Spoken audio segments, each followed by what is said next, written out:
wamecheza kama wako kwa Madiba. Watu wengi waliibeza. Tuanzie hapo. Kwa nini asingefanya haya maamuzi? Tunasahau kwa mbele ni nusu finali. Kwa nini tusimhukumu kwa ukubwa wake? Kipindi anakimbia, ametoka wapi? Alitaka goli la kideo. Amekuwa na kasi ya kutisha. Striker anazaliwa. Kati ya vijana 10 basi 7 mpaka 6 ni mashabiki wa Manchester United. Kipindi ambacho baadhi ya timu zimepitia.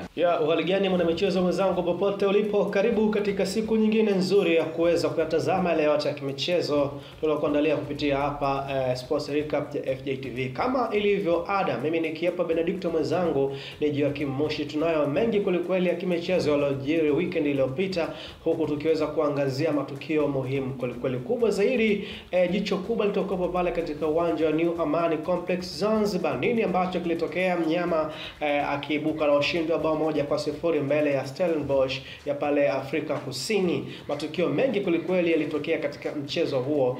Hapo mengi ya kujadili ambayo bila shaka mashabiki wa Simba wanatarajia kupata ufafanuzi, kupata uchambuzi wa kina kujua matukio katika mchezo huo. Lakini huko kimataifa tutakwenda kuangazia hali ya klabu ya FC Barcelona. Bwana, defense yao inavuja kwelikweli. Mechi 2 magoli 6. Hii ni habari mbaya kwelikweli katika mchezo wao nusu finali ya klabu bingwa barani Ulaya. Basi tunazo taarifa nyingi ukiachana na hizo ambazo tumekuandalia kuweza kukujuza katika siku hii ya leo. Mimi ni Kiapa Benedicto, wenzangu ni Joakim Moshi. Na kama ambavyo nimekufahamisha, ninaye Joakim Moshi hapa ambaye anakuja kujadili kwa pamoja, lakini pia kupata ufafanuzi wa matukio mbalimbali. Bila shaka weekend hii mambo yalikuwa mengi sana Moshi. Tumeshuhudia wengine wakifurahi, wengine wakipata maumivu kiasi, wengine wakiwa hawana amani kabisa na timu zao. Kila nyumba itatoa msiba. Kwa weekend hii hali ilikuwa tofauti kidogo. Kwa hiyo alifurahi amefurahi na alinuna amenuna. Yes, basi nikukumbusha tu Sports Recap kama kawaida inapewa nguvu na kampuni ya maji safi na salama Mega Purified Drinking Water, ambayo mara zote imekuwa ikihakikisha ewe mkazi wa Dodoma unapata maji yaliyo safi na salama pale popote ulipo. Unaweza ukauliza kuhusu kampuni ya Mega, lakini zaidi unaweza kupiga simu kupitia namba hizo hapo na ukapata usaidizi wa wewe kuweza kupata maji yaliyo safi na salama. Ukiuliza maji, usiseme tu maji, bali uliza maji ya Mega. Bwana, tuanze kuangazia taarifa zetu. Tunafahamu siku ya hapo jana walicheza mchezo wa nusu finali ya kwanza ya kombe la shirikisho barani Afrika kati ya wenyeji Simba dhidi ya Stellenbosch ya pale Afrika ya Kusini. Full time Simba wanaondoka na ushindi wa bao 1-0. Mechi bora kwelikweli, kama ambavyo tulitarajia itakuwa ni mechi aina yake. Tumewashuhudia Stellenbosch ambao wamecheza kama wako kwa Madiba. Sahihi. Na pale ndo tunarudi kwamba kwenye dhana tuheshimu mpira. Tusiongee maneno tukamaliza. Kwa sababu ukiangalia Stellenbosch watu wengi waliibeza kwamba wakija hapa watafungwa goli 4, watafungwa goli 3. Ila kwa kila ambacho walikifanya nadhani kuna swali au kuna maswali mengi ambayo Simba wamebaki nayo na bado wataendelea kujiuliza. Je, hawa ndio wale ambao tulikuwa tunaambiwa? Na Stellenbosch ni timu nzuri kwa kweli. Watu walikuwa wanaiongelea tu kwa sababu wana South Africa, ukiongelea ligi ya South Africa, mtu atakwambia mimi najua Kaizer Chiefs, mimi najua Mamelodi. Ila kwa kitu ambacho wamekifanya wale Stellenbosch ni timu ambayo imeacha maswali. Ni timu ambayo imeacha maswali katika dakika ambazo unaweza kusema Simba walipaswa kupata matokeo zaidi ya goli 1. Walipaswa kupata magoli 2, 3, pengine hata 4. Zipo clear chance ambazo wachezaji wa Simba walizipoteza. Mpira sio rahisi kama watu wanavyofikiria. Kwa sababu mtu mwingine akikaa kwenye TV anakuambia pale ningekuwa mimi ningefunga. Ila angalia speed ya mpira, angalia matukio ambayo yanafanyika, unagundua kwamba mpira ni mchezo ambao unahitaji akili na maamuzi ya haraka sana.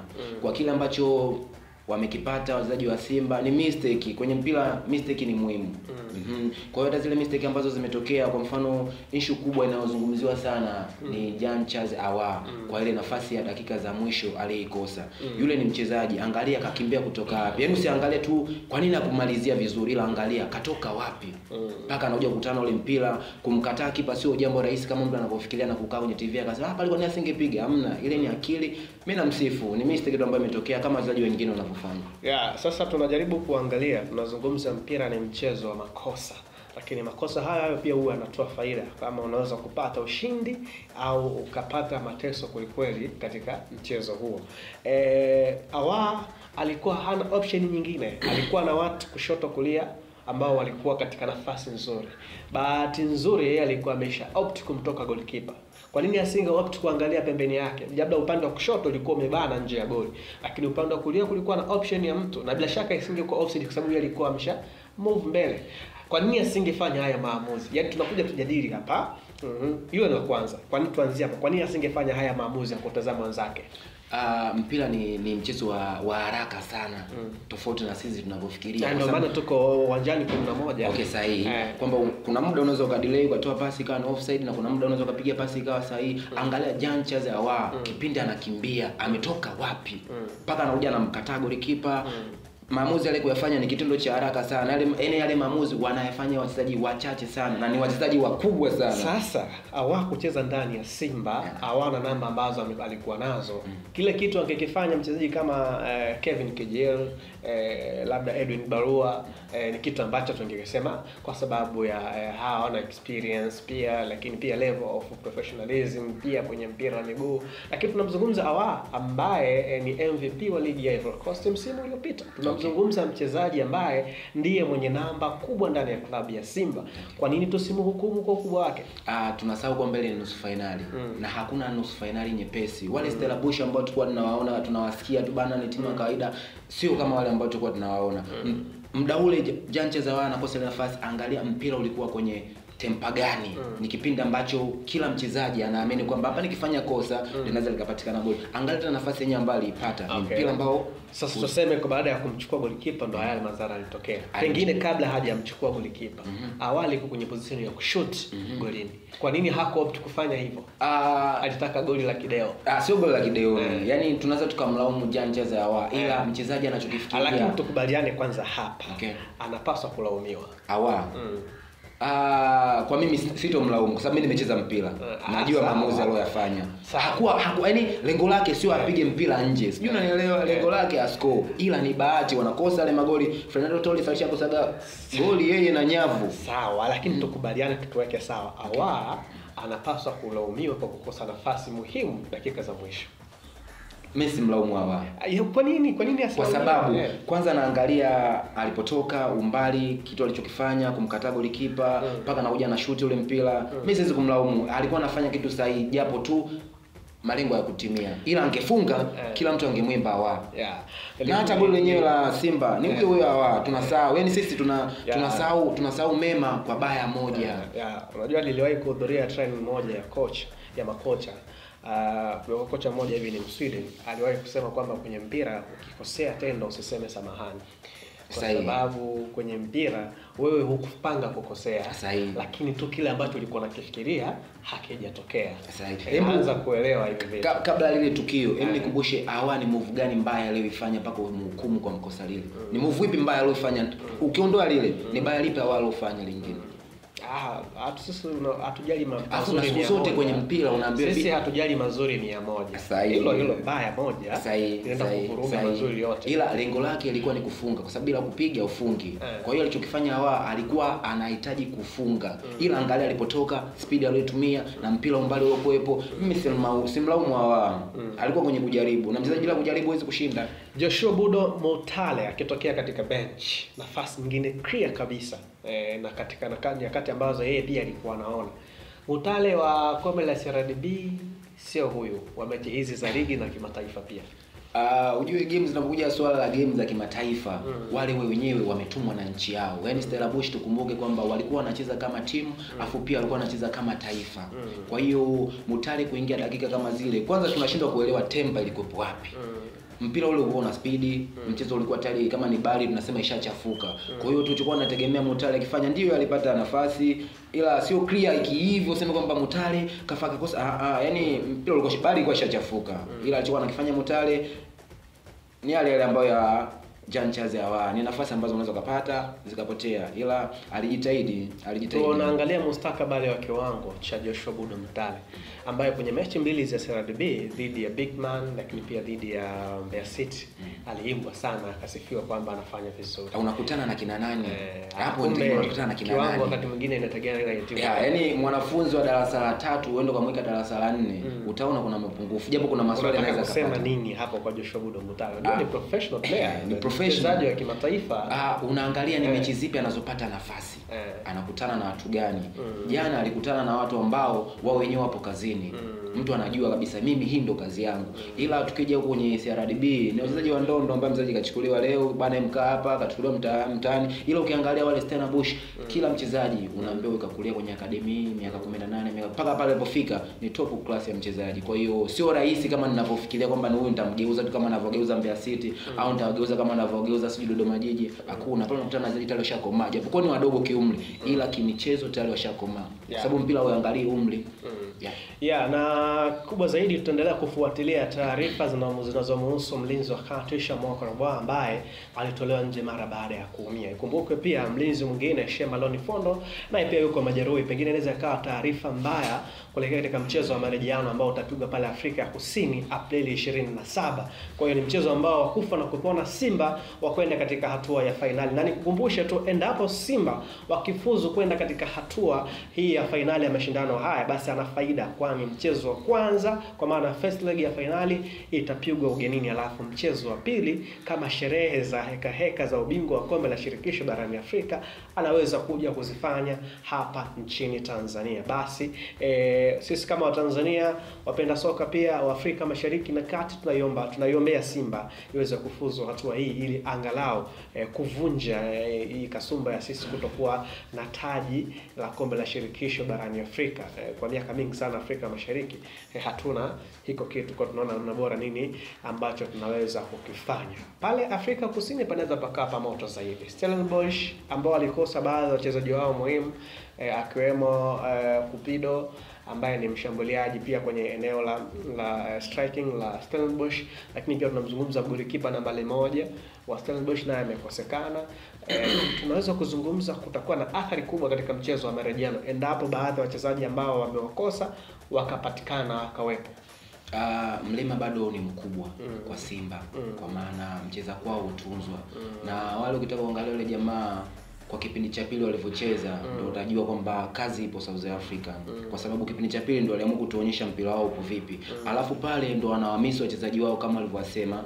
Kwa hiyo unaona ugumu ambao Simba ataenda kukutana nao South Africa na mechi haijaisha, na kikubwa zaidi wale jamaa wataondoka huku wakiwa na vitu viwili. Cha kwanza tumefungwa na Simba, cha pili goli lenyewe lilivyokuwa. Kwa hiyo wataondoka na mawazo mawili. Hao wakija kwetu na sisi tutajaribu kufanya kama kile ambacho wao wamefanyia. Nitaja goli hapa nikakumbuka kabla tujaondoka kwenye taarifa hii tulijadili goli kidogo. Lilikuwa na kashikashi. Ilibidi itumike kuhakikisha kama Simba wanapata goli au la. VAR ilitumika ila kwa mawazo yangu mimi kwa sababu kuna ndugu zangu nakutana nao tumejaribu kujadili hiki kitu. Ikawa kama ni ugomvi kidogo. Mwingine anasema sio goli, mwingine anasema goli. Ila kwa maono yangu mimi nitaheshimu maamuzi ya muamuzi kwa sababu yeye ndo alikuwa pale karibu na yeye ndo alienda kahakiki na yeye ndo akaja kaamua goli. Kwa hiyo litabakia pale pale, lile ni goli. Lile ni goli japokuwa kuna wachezaji walijaribu kuingilia mchezo. Ila kwa tafsiri ya kuingilia mchezo endapo ambaye aliingilia mchezo angekuwa kwenye offside, ingekuwa ni sio goli halali. Lakini hata kama aliingilia mchezo na alikuwa onside, then hakuna tatizo. Mimi sitaki kuongea mengi kwa sababu unajua sisi wengine tunazulula. Kwa hiyo unaweza kaongea hapa baadaye waje ukatekwa. Lile ni goli. Sawa bwana, tulikuwa tunaangazia taarifa ya Simba ambao walipoteza mchezo walishinda mchezo wao jana, kumradhi. Msije mkanipiga mawe hapa.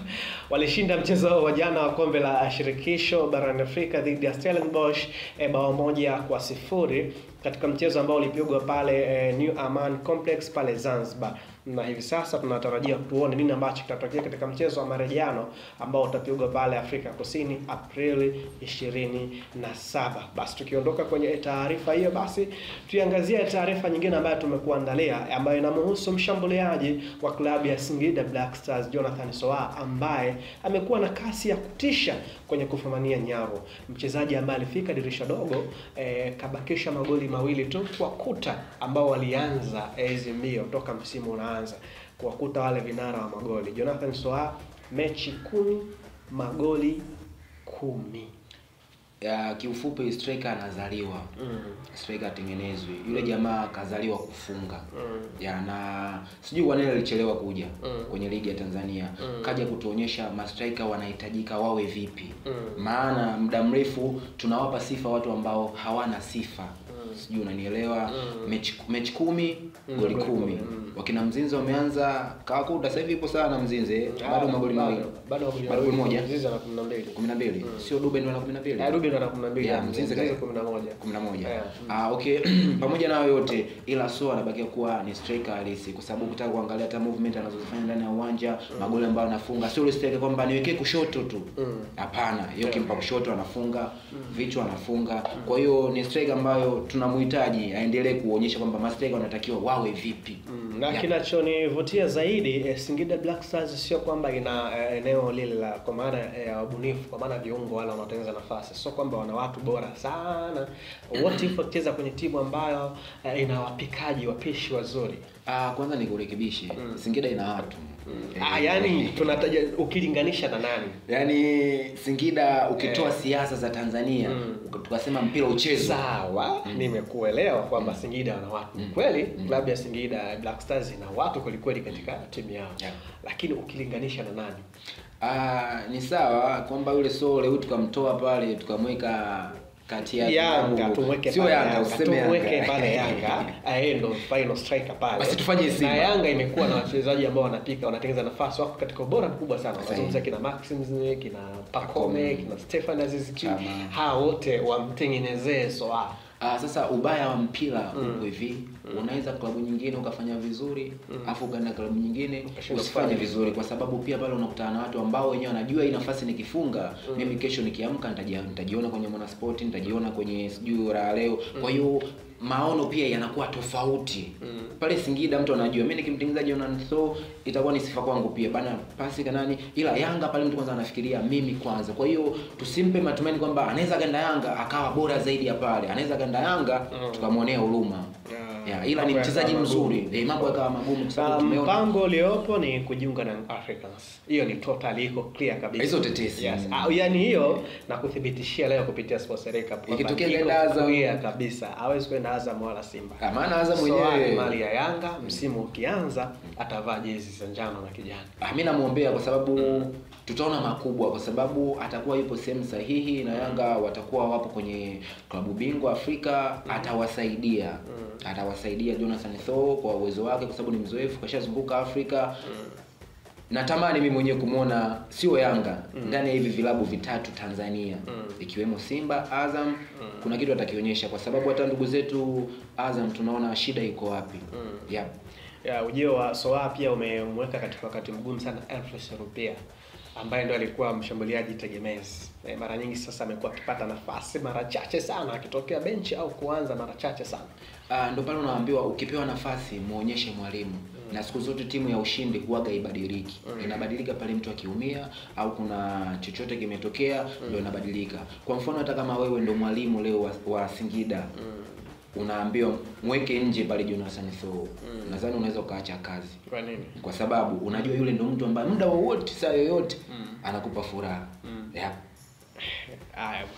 Hebu tuachie walimu kwenye na maamuzi yao. Kwa tunaangazia taarifa ya mshambuliaji wa klabu ya Singida Black Stars Jonathan Soa, ambaye amekuwa na wakati bora sana kwenye kuhakikisha kwamba anaisaidia klabu yake kwenye kupata matokeo. Mpaka sasa amefunga magoli 10 katika mechi 10 ambazo amezicheza ndani ya ligi kuu ya NBC Tanzania bara akiwa na klabu ya Singida Black Stars. Kufika hapo sasa tuende katika anga za kimataifa. Kabla tujaanza kuangazia habari za kimataifa, kimataifa, basi nikupitishe kidogo tupate udhamini wa maji safi na salama kutoka Mega Purified Drinking Water.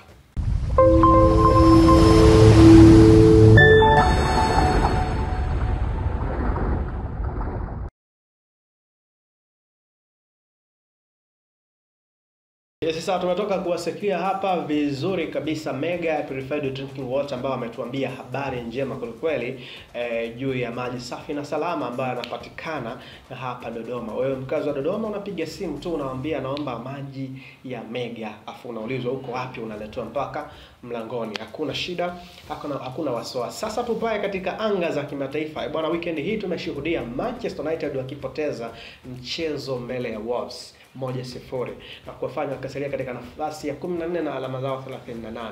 Na kwa hali jinsi ilivyo rasmi sasa, Manchester United hawatashuka daraja kama watu walikuwa na hofu, lakini rasmi hawatashuka daraja, wako salama kabisa. Klabu ya karne hii, klabu yenye mashabiki wengi kweli duniani.